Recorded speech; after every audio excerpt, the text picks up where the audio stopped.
And next up before our questions is Dr. Kathryn Lago, a board-certified physician in internal medicine and infectious disease. She has published about HIV, traveler's diarrhea, travel-associated influenza-like illnesses, and infections in burn patients. And she's been part of COVID-19 treatment and vaccine trials. Dr. Lago, thank you, separated from the Army as a major in June after 11 years of service. Thank you, Dr. Lago, for your service.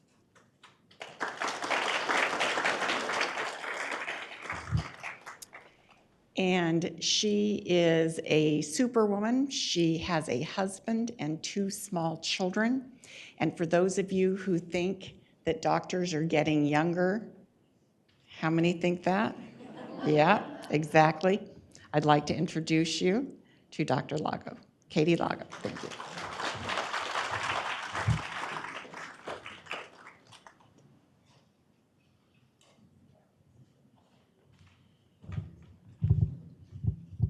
Well, I don't feel like I'm getting younger, if that's a consolation prize to anyone. All right.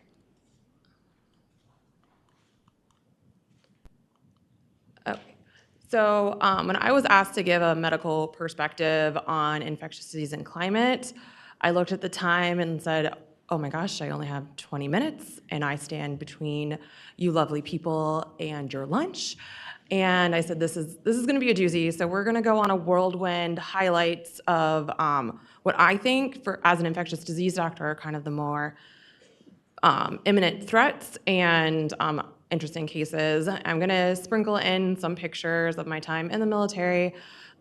This is one of my favorite pictures I've ever taken. As an infectious disease doctor, this is a hospital in Thailand. I don't know what the baby is doing, why it's on someone's hands, but it's actually a promotion to wash your hands in the strangest way I've ever seen. All right, so my standard disclosure, since I'm going to talk about some of the things I did in the Army, these are my views and my views alone. They don't represent the Army, the Department of Defense, the U.S. government, the Florida Department of Health, or Sarasota-Manatee Hospital. They're mine and mine alone. Even though I am a civilian now, I sadly still don't have any financial disclosures. And the photos in these presentation are either my personal photos or photos as otherwise credited. None of the photos in this, with the exception of a photo of a patient's blood slide, are pictures of my patients. They're all stock photos. And I will give a trigger warning. I don't think the photo's gross, but I'm also an infectious disease doctor when we get to that. So we're going to talk about vector-borne diseases, waterborne diseases, hurricanes, and infectious disease, and then kind of what hopefully will be a novel approach to disease surveillance. Oop, I'm shooting a laser. Okay. So we're going to start with vector-borne diseases. This is probably my second favorite picture I've ever taken. So this is also from Thailand, my time there. So, and something we really lack here. So in Thailand, a huge part of their treatment is public education and patient education, because dengue is a huge problem in Thailand. So everywhere you go, they have these pictures of like that's an Aedes aegypti mosquito, which is the vector for dengue. You can tell it's a black mosquito with little white stripes. So if you're looking in your yard, avoid that one. But it kind of tells patients what's dengue like, how to avoid it, and prevention measures, which is something that we really need to work on in the United States. I've never seen a giant mosquito sign at any of the hospitals I've worked at. So this is a stereotypical dengue map. This is the newest one published by the CDC. And I'm trying to get the laser pointer to work. Okay, so Florida is making it on the map, unlike some other disease spots we were talking about. As you can tell, like, we're a little blip up here, but what we kind of learn in medical school is that this is a disease of the tropics and the subtropics, and around 2009, this is when we started to show up in Florida, mainly in the Keys. So as was previously described, there were 35 locally acquired cases, but just to kind of hone in a little bit more on what a locally acquired case is. So a locally acquired case is when you get diagnosed with dengue, you get a phone call from the public health department, And they ask you, where have you traveled? Where has anyone else you live with traveled? And if you or anyone else you've lived with has not traveled outside the United States, then you are a locally acquired case. So a locally acquired case isn't like, hey, we all went on a cruise to Puerto Rico, and then like mom didn't go on the cruise for some reason, and then we all got dengue, and then mom got dengue later. So that would not be considered a local acquired case. That's a Puerto Rican case. So the cases that were here were patients that had absolutely no travel anywhere, nor did anyone that they dwell with had travel. So the one case we had here, even though they presented to Sarasota Memorial, they were counted in Manatee County's bucket because that's where the patient reside. He was a 27-year-old male who was an air conditioning worker who came in with 4 days of very high fever, so fevering to 103. For good note, once you get to 104 degrees Fahrenheit, that's when proteins in your brain start to melt. So this was a pretty high fever. And he had very nonspecific symptoms. So his body hurt, he had joint pain. So it wasn't this, in med school, they describe dengue as this fever where you feel like your bones are breaking. And when it's very severe, you go into hemorrhagic shock and you're bleeding everywhere. So that is not how this patient came in. In fact, they actually thought because the patient had low platelets and low hemoglobin, they actually thought the patient had cancer. So he was hospitalized for 4 days. He had a bone marrow biopsy to look for cancer. That was negative. And then finally, we were called in because sometimes people call infectious disease when they just don't know what's going on, and we save the day. No, I'm just kidding. And with his presentation, we just thought, hey, why don't we check for dengue? I know he didn't travel anywhere, and that's what he had. So in Florida in 2024, there have been 3 cases in Hillsborough, 22 cases in Miami-Dade, which is actually kind of low. So when I think about dengue in Florida, I think about it in Miami-Dade. In 2023, they had 156 cases. 2 cases in Orange County, 1 in Palm Beach, and 3 in Pasco County. So this is completely different than the cases reported in 23. So in 23, Miami-Dade had cases, and this county had 0, and neither did any of the surrounding counties. So it was mainly Palm Beach and Miami-Dade in 23. And now we're seeing, as things getting warmer, our Aedes aegypti, which have always been around, are now like hanging out with the Miami mosquitoes, and now kind of coming up here. I just wanted to show, so sorry if this doesn't look very good, I made this timeline. So this is kind of the timeline from the time you get bitten by a mosquito to the time the public knows that you were bit by a mosquito and there's dengue. So you have your bite, that's day 0.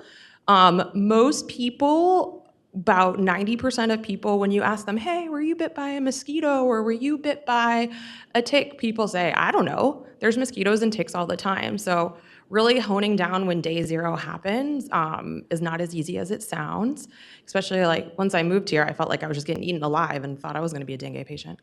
And then you incubate. So the shortest incubation period is 2 days up to 14 days. Average is about 5 days.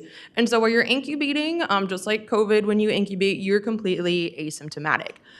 So then around day 15, 17 is when your symptoms starts. And they're very nondescript. So they're just fevers, I don't feel good. A lot of people will think, hey, I think I have COVID, which is what our patient did. He bought a home COVID test from name that drugstore, and it was negative, but then when it didn't go away, he came in. So usually we see patients come into the hospital around day 18, day 21, and that's when if people are thinking about dengue, they're gonna be tested. If dengue goes too long and you have a very severe syndrome, around day 28 is when you go into hemorrhagic shock. Most patients don't go into hemorrhagic shock until it's their 2nd case of dengue, because your body's already seen it one time. It says, hey, I know this is fun. It makes this higher immune response, and that's when you see shock and hemorrhagic fever. So most cases reported in the United States, that doesn't happen to them because we're not that highly endemic for dengue as of now. The testing that we do is a send-out test. So I take your blood and then I send it to a reference lab. So it takes on average 2 to 3 weeks for me to get your test back for dengue. Yeah, so in Thailand, They have a rapid test for dengue. It's a urine test, and in Thailand, in about 48 hours, I knew if you had dengue. But they're considered, endemic country. So by this time you've been discharged, you're at home, you're living your best life, you're getting over your dengue. Once I finally get your dengue test back, now I report it to the public health department. So that's usually around day 30. Then you get your phone call from the public health department, and they ask you about where you've traveled, where all your friends have traveled, and they do their outbreak investigation to see if this is a locally acquired case or not. So I don't work for the health department, so I can't really say how long that takes, but for us, when we got feedback, it was about by day 15 of us reporting the positive case to the health department that they told us that, oh, okay, now we're gonna go out to where the patient lives and we're gonna look for mosquitoes and we're gonna do more spraying in that area. So on a rough average, it's gonna take about 45 days from the time our patient is infected to the time that we do public health outreach, for dengue at least. And this timeline is gonna be very similar to how we handle infections, with this prolonged testing reporting advisory. All right, so this is our malaria map. So this is an abridged malaria map, but I kind of wanted to fit it all on one slide. So malaria, so even in an unabridged malaria map, Florida's not on it.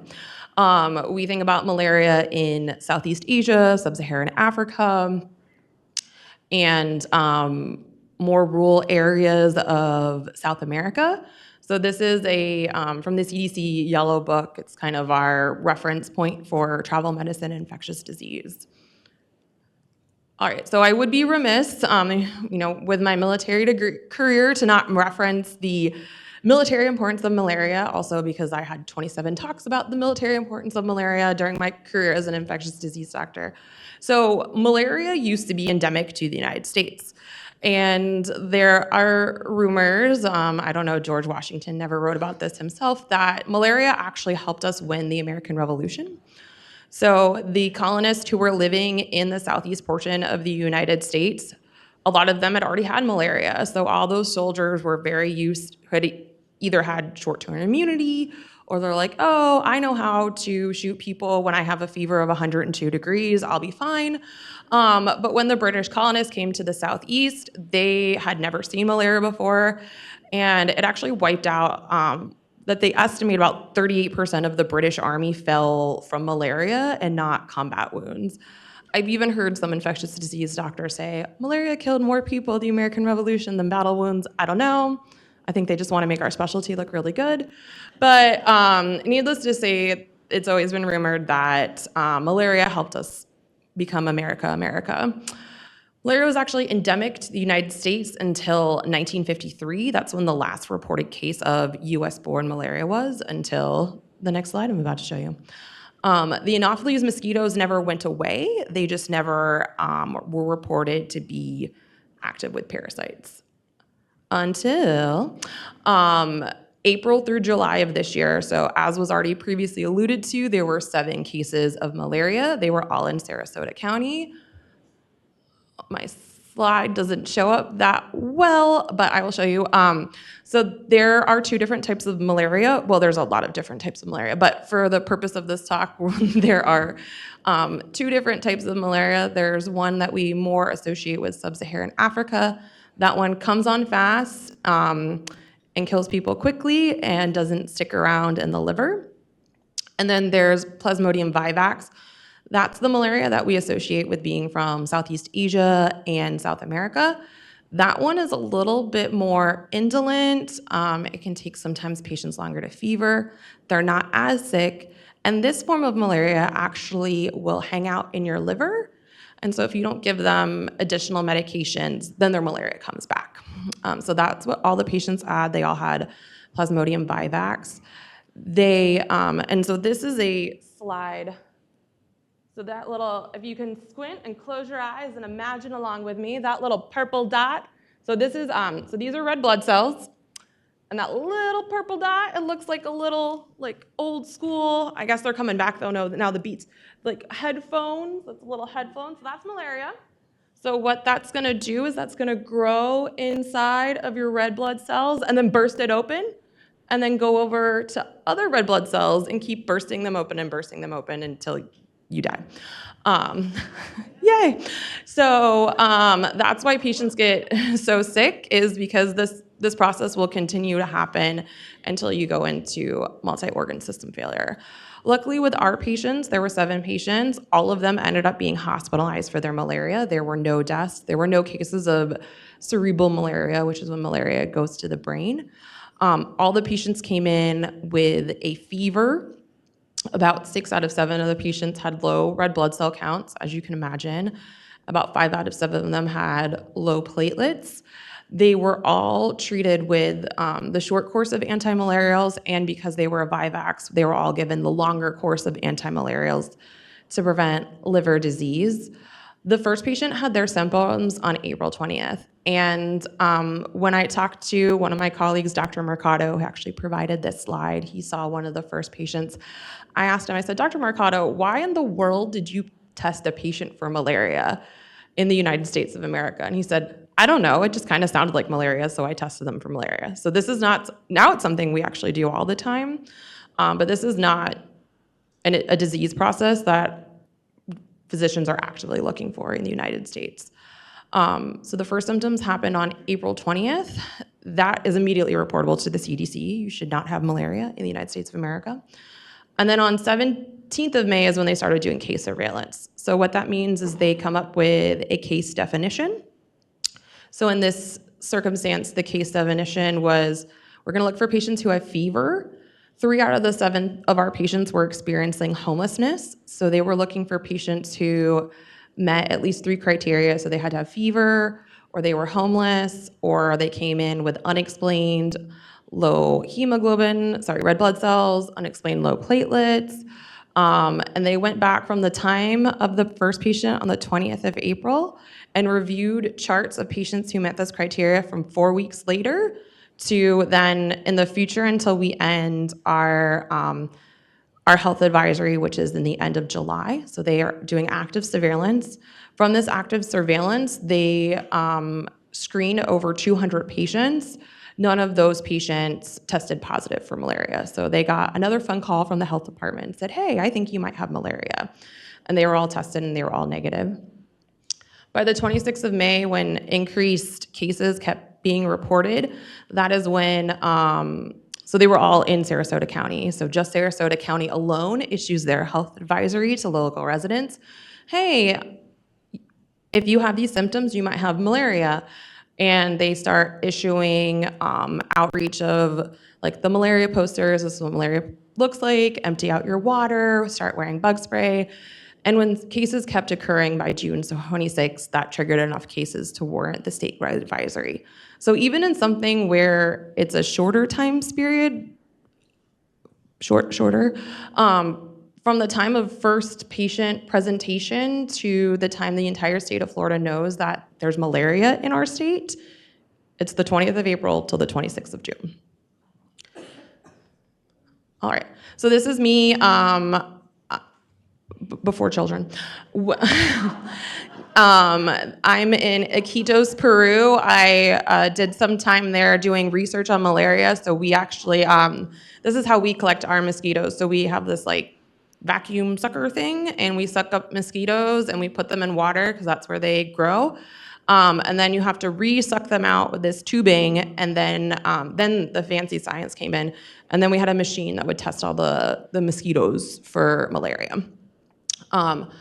So around May is when they started contacting, once they realized all these cases are locally acquired cases, they went to each patient's home, and within a 1.5 kilometer distance of the case, they started setting UV light traps.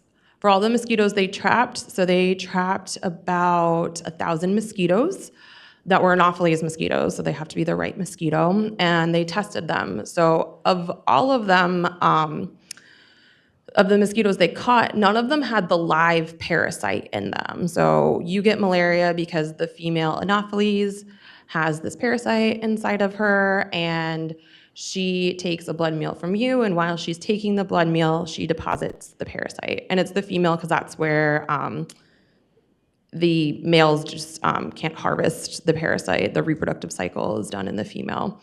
So when they tested all these mosquitoes, none of them had live parasite in them, but several of the mosquitoes tested positive for actual malaria in them.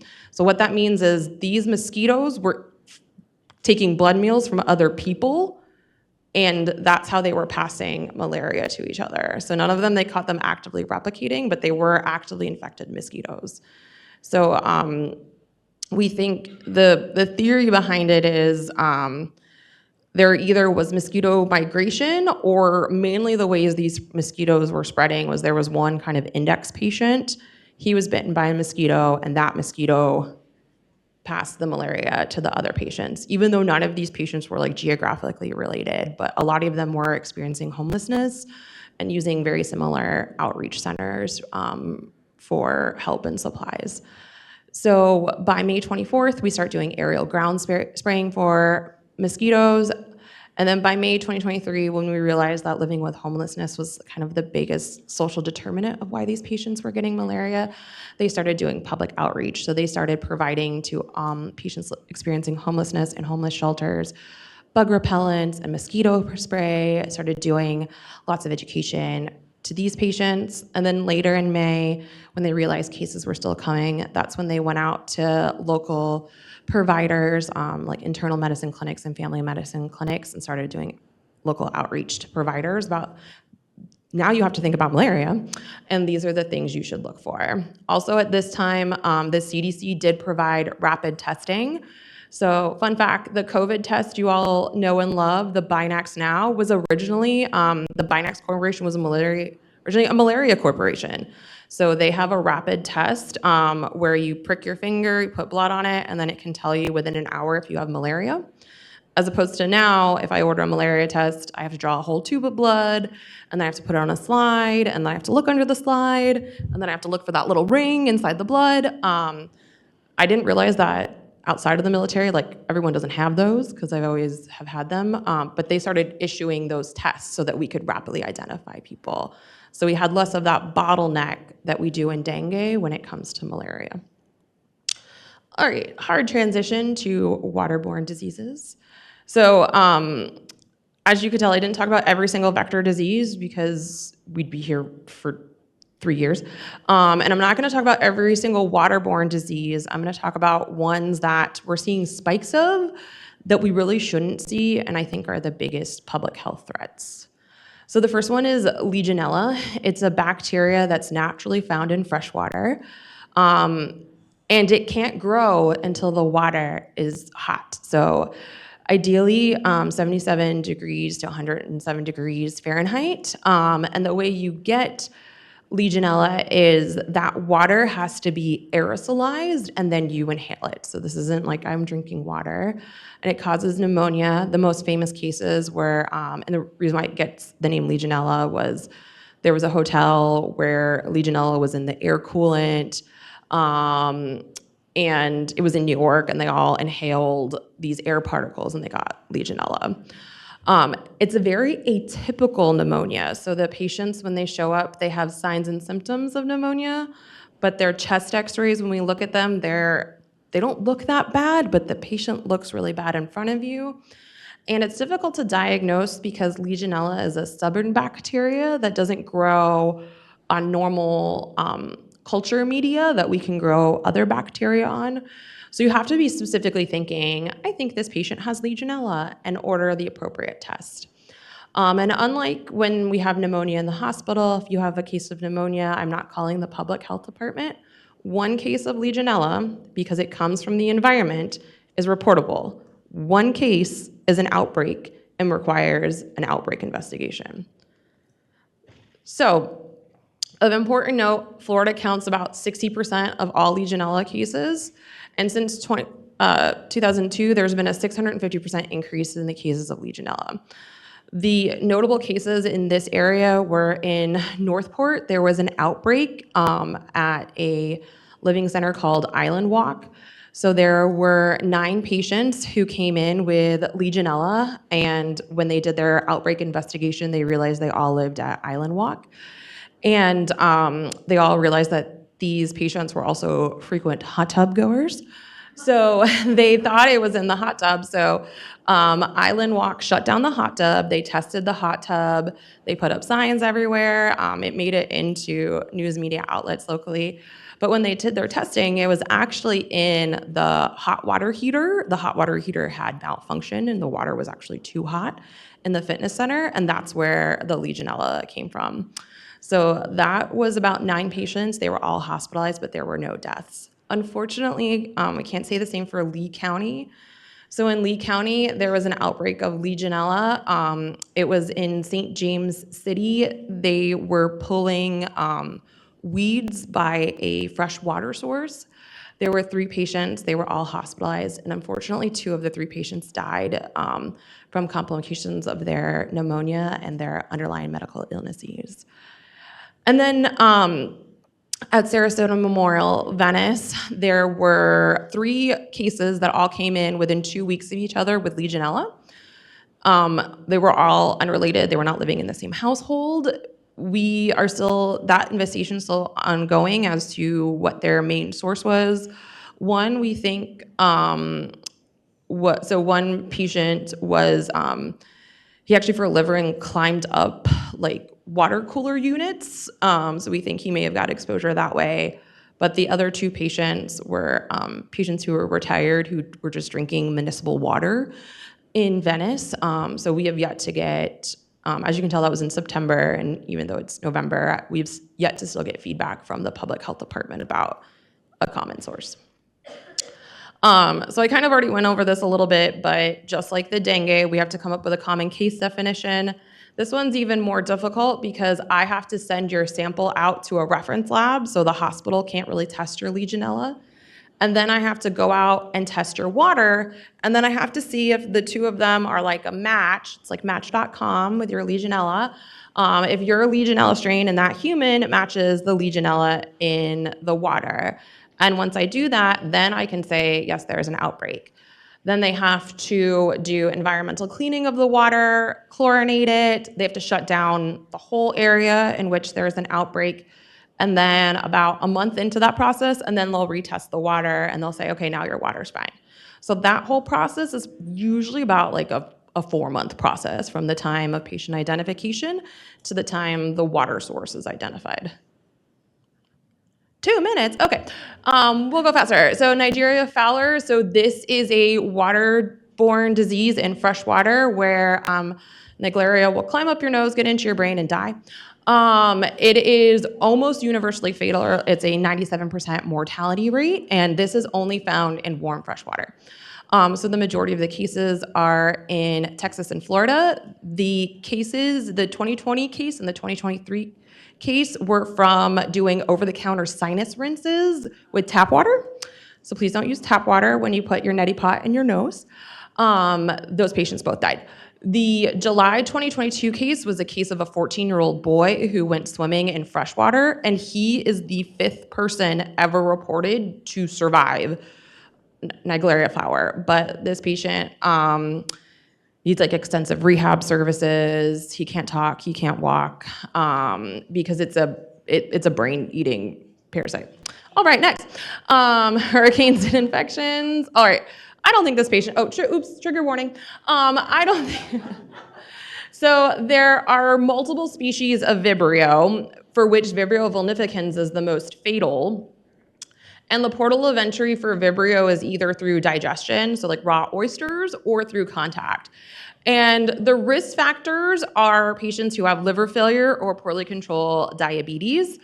And we saw a huge upstream in just Vibrio cases in general. We actually saw one case was so bad where she had Vibrio in her bloodstream, which is something I've never seen before. And usually we counsel, I see people making weird faces at me, so I'll move to the next slide. Usually these infections, it's you go to the ocean, but the ones that we saw, the ocean came to our patients. And these were patients where they, in Helene, they said, I've never evacuated before. Why will I evacuate now? And then they got 10 inches of water, and then they got hospitalized. And then in Milton, people kind of knew, like, okay, I need to evacuate. But we had patients who were told, oh, I don't live in an evacuation zone, or oh, I'm C will be fine, or oh, I don't live in a flood zone, and then their house flooded. So our cases that we saw were water coming to our patients, not our patients going to water. And in Sarasota County, we had 2 cases with 0 fatalities. That's only Vibrio vinificans. That's the only one I have to report. We saw in our clinic about 20 cases of just non-specific Vibrio species, which are less deadly and also not reportable. Pinellas County, though, had a huge influx. So Pinellas County had 15 Vibrio cases with 5 deaths, as opposed to last year, they had 0 cases of Vibrio. So the next thing I want to talk about is traumatic cellulitis. So usually when you get it, cellulitis is the fancy name for a skin infection. Usually when you get a skin infection, it's the bacteria that live on your skin. They go where they're not supposed to go, and then you get an infection. But in hurricanes, you get this introduction of breaks in the skin, either from water rushing in your house, or you're cleaning up your house from the hurricane, and then you get stabbed by a pond frond, which is the case we had. So in the 2 weeks after the hurricane, we saw a huge influx of these skin and soft tissue infections from not skin bacteria. And the reason why this is important is, as providers, we're taught, like, these are the antibiotics you use for the skin. But now the antibiotics you use for the skin aren't going to work when, once again, the outside is coming to you and the environment is coming to you. Fortunately, we didn't see an uptake in bloodstream infections, which can be fatal from these types of skin infections. And that's a picture of Pseudomonas, in case anyone cares. So then maybe close to the last thing I'm going to talk about are invasive fungal infections. So fungus lives in water and grows in water. And this kind of marries very well into our previous speaker. But most of these invasive fungal infections are from trauma, and they're devastating. So they require extensive surgery, antifungals, which are very toxic, and have a high mortality rate. So far, we haven't seen an increase in invasive fungal infections from the hurricanes. However, there was a case in Hurricane Irma where the patient was a diabetic smoker, and her house was flooded, and it took about 3 months for her to clean up her house and get the mold out of her house. So she presented with her invasive fungal infection. She inhaled mold, it went through her sinuses and ate through her sinuses about a year from the time that Irma happened. So we might be too soon to say that this is not going to happen. She survived. She required extensive surgery and antifungals for 6 months. This isn't a hurricane, but with hurricanes come tornadoes, just like love and marriage. And so in Joplin, when there was a huge cases of tornadoes, they had a lot of patients who were impaled with debris and got fungal infections from that. And unfortunately, about 40% of those patients died because a lot of them just had penetrating trauma to the abdomen, and there's only so far we can debride when it comes to the abdomen. Hurricane Katrina also saw increased cases of invasive fungal infections, but they also saw increased cases of rescue workers getting superficial fungal infections of their hands from just helping clean up. So they saw that a lot in both rescue workers and then the National Guard. There was a huge uptake of fungal infections with those patients. All right, and then I keep saying it's the next slide, but it's not. A important thing to realize is that hurricanes don't happen in a bubble. They have long aftermaths, and one of the biggest aftermaths happens when we create these mega shelters. So now you take thousands of almost internally displaced people and you put them in a small shelter together, and this is a huge breeding ground for infectious diseases. So there was a influenza outbreak during Hurricane Harvey. They had 8,000 patients in a mega shelter, and 500 patients contacted influenza. And then there were outbreaks of GI illnesses. Hurricane Sandy, there was a mega shelter that had 800 patients. Well, sorry, not patients. 800 people in it. 30% of people in that shelter at some point in time had a GI illness. There was also, with Katrina, it was a 3 shelter-wide spanning outbreak of norovirus, which is the cruise ship virus. It's very, very contagious. a lot of GI symptoms, and because patients with Katrina unfortunately kept getting displaced, they kept moving shelters, and as they moved, they kept spreading. So that was a 3-shelter-wide outbreak. And then tuberculosis. So tuberculosis is still an active infection we see all the time. They had a patient in Hurricane Katrina. He had active TB, but he lost his home, so he had to go to a shelter. I don't know how it came up, but he was just like, hey guys, I have TB. And by that point in time, he had come into contact with 150 people living in the shelter. So they had to do an active outbreak investigation for that. And fortunately, there were no additional tuberculosis cases. So because of these historical infection control issues, there are now 2024 guidelines, infection control guidelines, how to set up a shelter, how to deal with patients who have communicable diseases, how to prevent communicable diseases. All right, and then the last slide, I promise. So as you could tell from my talk, we do disease surveillance in a very retrospective way. So you have to have a disease, I have to make a diagnosis, and then I report it. But in the military, we do a lot of prospective disease reporting, so not just sucking up mosquitoes, but we had a system called MilTick, and it is a system where patients who are Department of Defense beneficiaries can submit a tick that they were bitten by, and they will test the tick for about 12 different infectious diseases that are related to tick-borne illnesses.